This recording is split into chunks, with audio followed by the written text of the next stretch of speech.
प्रभु, मैं अपने स्वाभिमान को नष्ट नहीं होने दूंगा। मैं उस अश्व को रोककर उन्हें चुनौती देना चाहता हूं।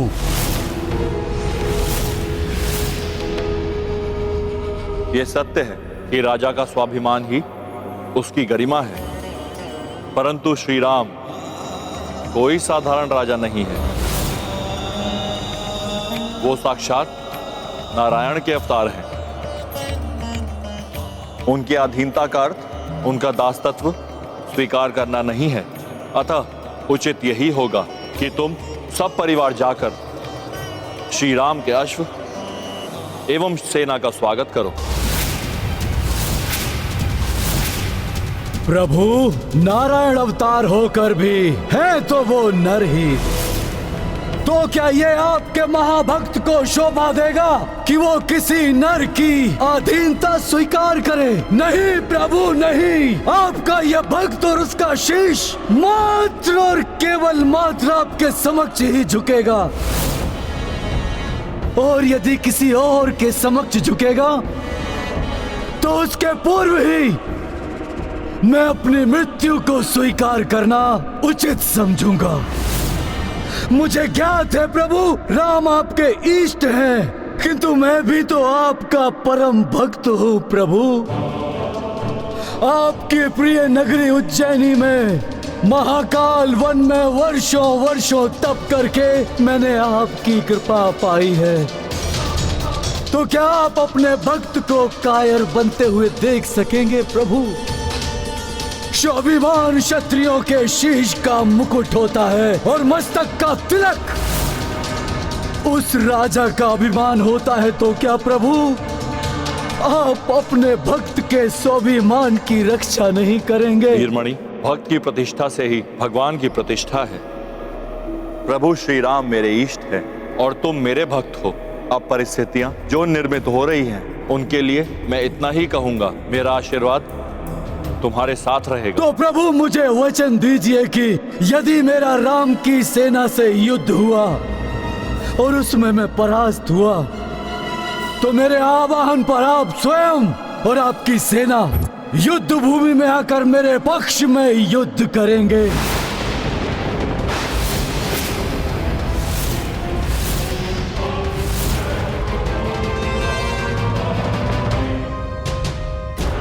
मुझे वचन दीजिए प्रभु। हे मेरे प्रभु, मुझे वचन दीजिए, मुझे वचन दीजिए। तथास्तु। हर हर महादेव, हर हर महादेव। कि देवेश्वर कैसा वचन दे बैठे इस अहंकारी वीरमणि को। जाओ पुत्र जाओ, निश्चिंत होकर युद्ध भूमि पर जाओ और युद्ध करो, क्योंकि मेरे महादेव अब हमारे साथ हैं। हर हर महादेव, हर हर महादेव।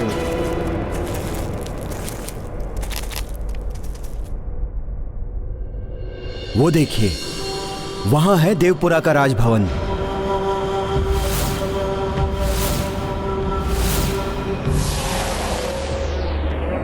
ये विचित्र ध्वनि कहां से उत्पन्न हो रही है?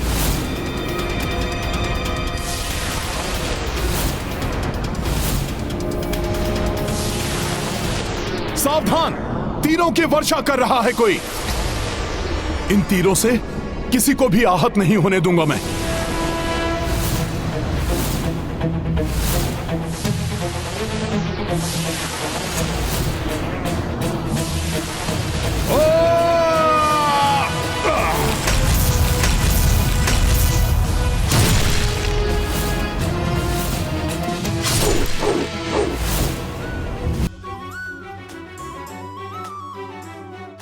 ये आपने अच्छा किया हनुमान जी, आपके ऐसा करने से कोई भी आहत नहीं हुआ।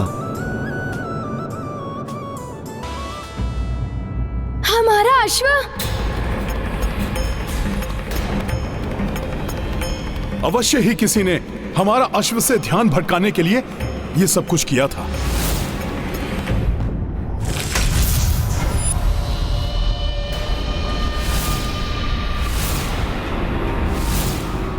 रुक जाओ वहीं सब। अभी अश्व हमारे अधिकार में है।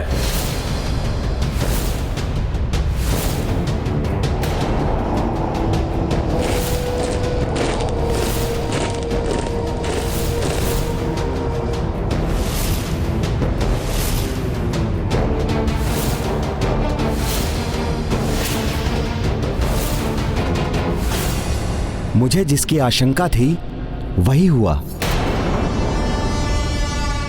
हमारा ध्यान भटकाकर हमारे अश्व को ले जाने वाले योद्धा ये हैं। ये छल और बल दोनों का प्रयोग कर सकते हैं।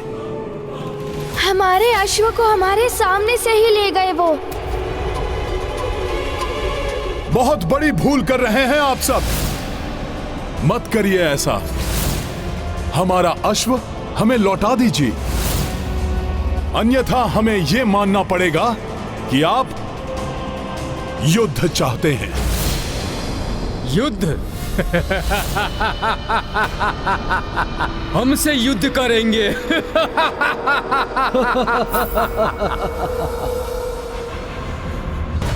अवश्य भावी युद्ध के लिए आमंत्रण दे रहे हैं ये। बस सुना है कि भगवान शिव जी के भक्त हैं आप सब। विद्वान भी दिखाई देते हैं, फिर भी ये नहीं जानते कि वीरों का आचरण कैसा होता है। कैसे एक वीर दूसरे वीर का सम्मान करता है। एक बालक हमें वीरता का पाठ पढ़ा रहा है हमसे बड़ा कौन वीर यहाँ? हनुमान जी, अतुलित बल के धाम, महानतम योद्धा हैं ये। योद्धा भले ही शत्रु पक्ष का हो, किंतु उसकी वीरता का सम्मान किया जाता है। आप तो इतना भी नहीं जानते कि अश्वमेध यज्ञ के अश्व के साथ कैसा व्यवहार किया जाता है। रुक्मांगद को आचरण सिखाओगे तुम बालक? जाओ जाओ, अभी तो तुम्हारी सीखने की आयु है। जाओ, जाकर किसी के पीछे छुप जाओ। मैं छुप जाऊं? मैं? रुक जाओ पुष्कल। वार्तालाप सदैव युद्ध से श्रेष्ठ होता है।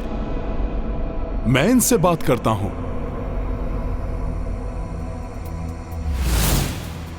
ऐसा मत करिए आप सब। क्या आपको ज्ञात नहीं है कि ये अश्व किसका है? ज्ञात है हमें, तुम्हारे प्रभु का। महादेव की सौगंध, तुम्हारे प्रभु हो, तुम हो या कोई और, हमें किसी से भय नहीं लगता। मेरे महादेव की कृपा से तुम्हारे प्रभु, उनकी सेना और अश्वमेध के अश्व को संभालने में हम पूर्णतया सक्षम हैं। मेरे प्रभु श्री राम का नाम लिया होता तो कल्याण हो जाता आपका। श्रद्धा और विश्वास से भर जाता आपका हृदय। आत्मा से परमात्मा से मिलन कराने का साधन है मेरे प्रभु श्री राम का नाम। किंतु अज्ञान का आवरण जिसके नेत्रों पर पड़ा होता है, वो स्वर्ण और पीतल में भेद नहीं कर पाता। बंद करो अपना ये प्रवचन। तुम्हारा वो प्रभु मेरे लिए किसी साधारण राजा से अधिक कुछ नहीं। सूर्य की किरणों को रोकने वाले मेघ पिघल जाते हैं राजन। अभी भी समय है। प्रभु श्री राम के काज में आप बाधक मत बनिए। आप सबकी भलाई इसी में है।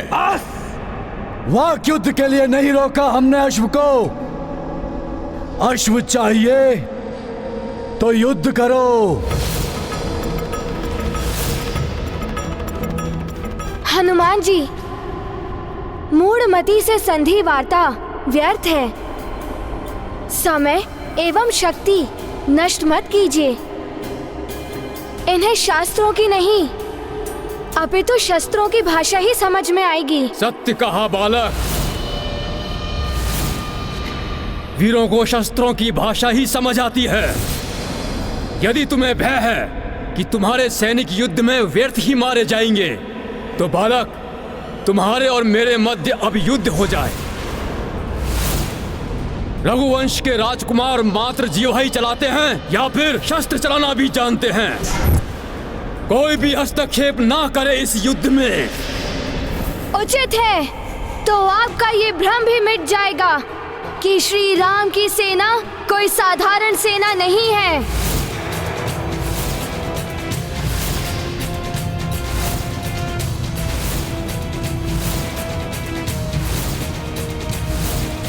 है तो पुष्कल बालक, किंतु रघुवंशी रक्त है इसकी धमनियों में। चुनौती से पीछे नहीं हटेगा मेरा पुत्र। हनुमान जी, मुझे आशीर्वाद एवं अनुमति प्रदान कीजिए। आज ये भी जान जाएंगे कि रघुवंश का बालक एक श्रेष्ठ योद्धा होता है।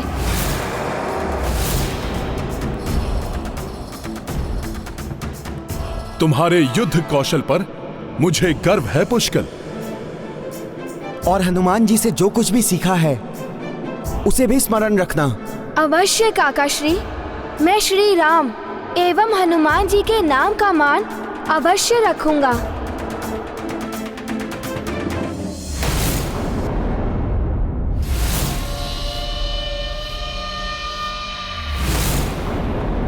जय शिव शंकर। आक्रमण! रुक्मांगद, एक बार से आरंभ होने से पूर्व ही इस युद्ध को समाप्त कर दो। जय श्री राम।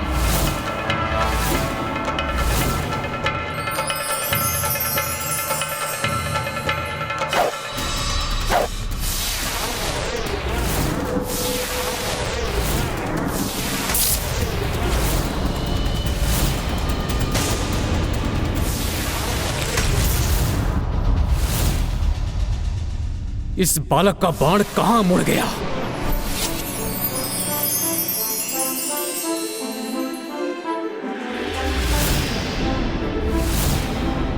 ये क्या था? ये प्रणाम था। क्षमा प्रार्थना थी उन शिव शंकर से, जिनके भक्त आज मेरे विरुद्ध शस्त्र लेकर खड़े हैं और मुझसे परास्त होने वाले हैं। दिल में स्वप्न देखना छोड़ दो बालक, और धनुष संभालो।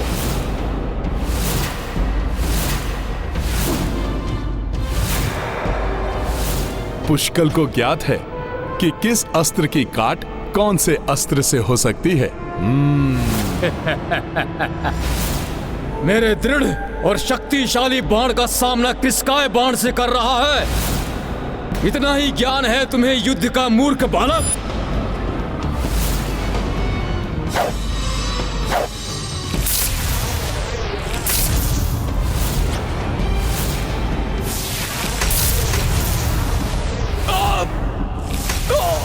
पुत्र!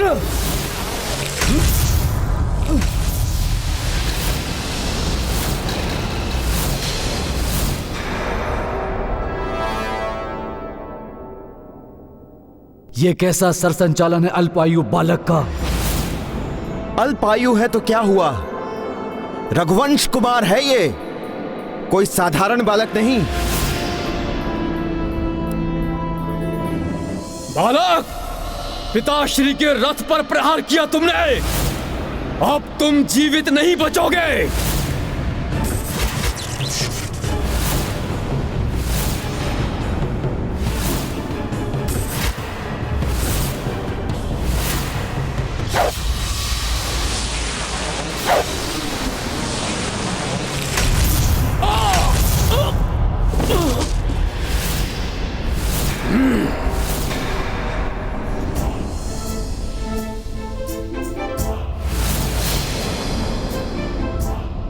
महाराज, आपका पुत्र और आप जैसा चाहते थे वैसा ही हुआ।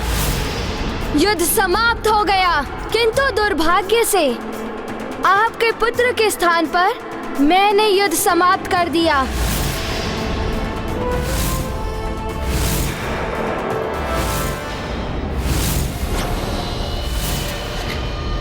मेरा धनुष टूटा है, साहस नहीं। युद्ध अभी समाप्त नहीं हुआ बालक।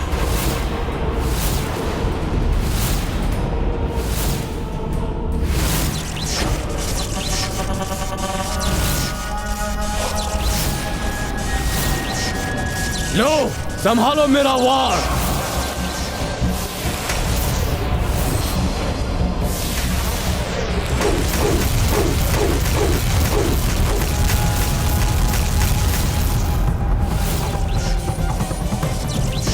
कुछ अधिक ही बोल गए थे तुम बालक। यह युद्ध तुम नहीं, मेरा पुत्र ही समाप्त करेगा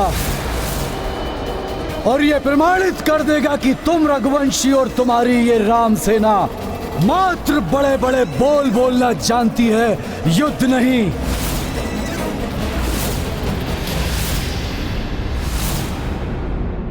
ये तो पुष्कल को उकसा रहे हैं। कहीं उत्तेजित होकर पुष्कल को ही भूल न कर बैठे।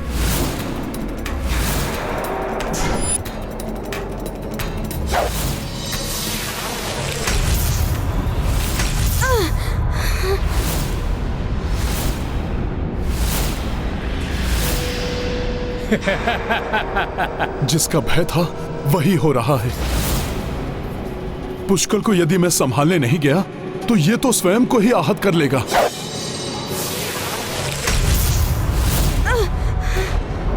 किंतु मैं दो योद्धाओं के मध्य में कैसे हस्तक्षेप कर सकता हूं?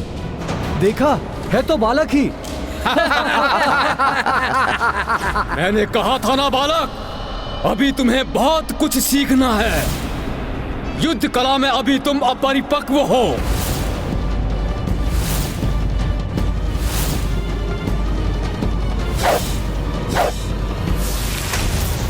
ये पुष्कल हर बंधन से मुक्ति पाने वाला मुक्ति अस्त्र क्यों नहीं चला रहा है? मैं भले ही युद्ध में पुष्कल के साथ नहीं उतर सकता, किंतु उसे सुझाव तो दे ही सकता हूं।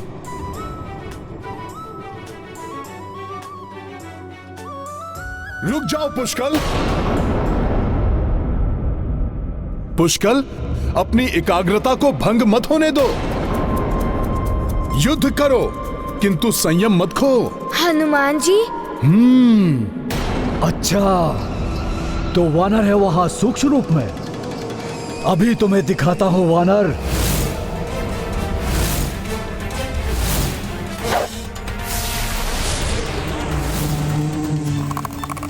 ये मक्खी पर्याप्त है तुम्हें निगलने के लिए। पुत्र, ये सब मिलकर, ओह, ये क्या है? मैं कह रहा था कि ये सब मिलकर तुम्हें उकसा रहे हैं। क्या कहा आपने? ये मक्खी कहां से आ गई?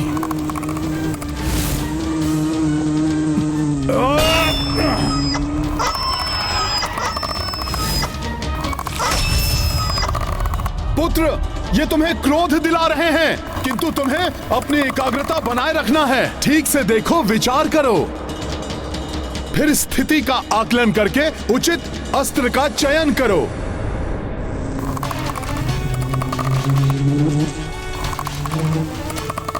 अब देखता हूं मैं तुम्हें मक्खी।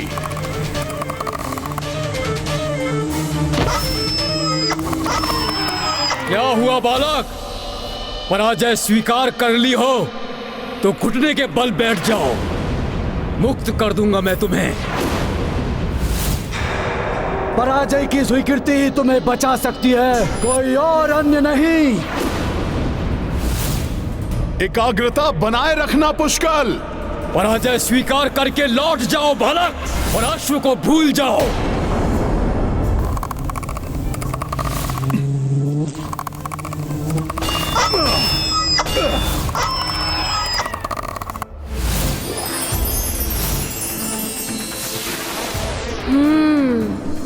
मुक्ति अस्त्र। मुक्ति अस्त्र।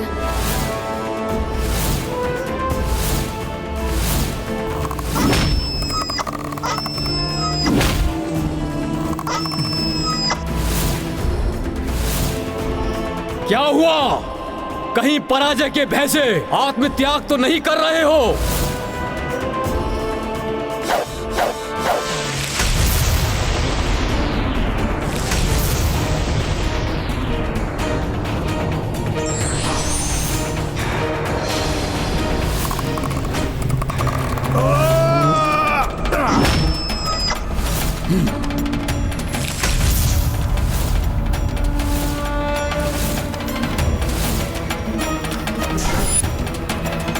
जय श्री राम।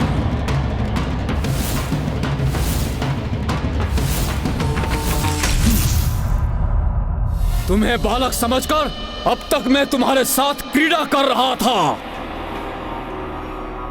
किंतु अब मैं तुम्हें ऐसी मृत्यु दूंगा कि रघुवंशी पुनः अश्वमेध यज्ञ करने का साहस भी नहीं कर पाएंगे।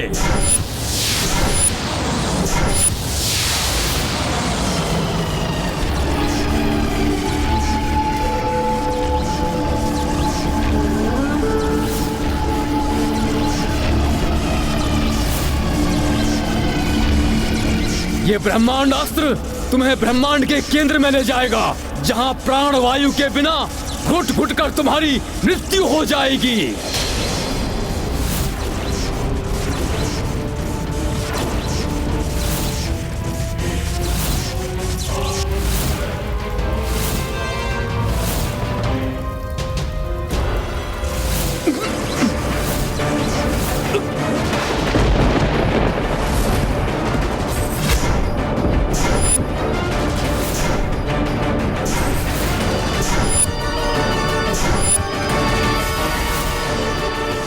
ये तो अनर्थ हो जाएगा। पुष्कल के पास ब्रह्मांड अस्त्र की कोई काठी नहीं है।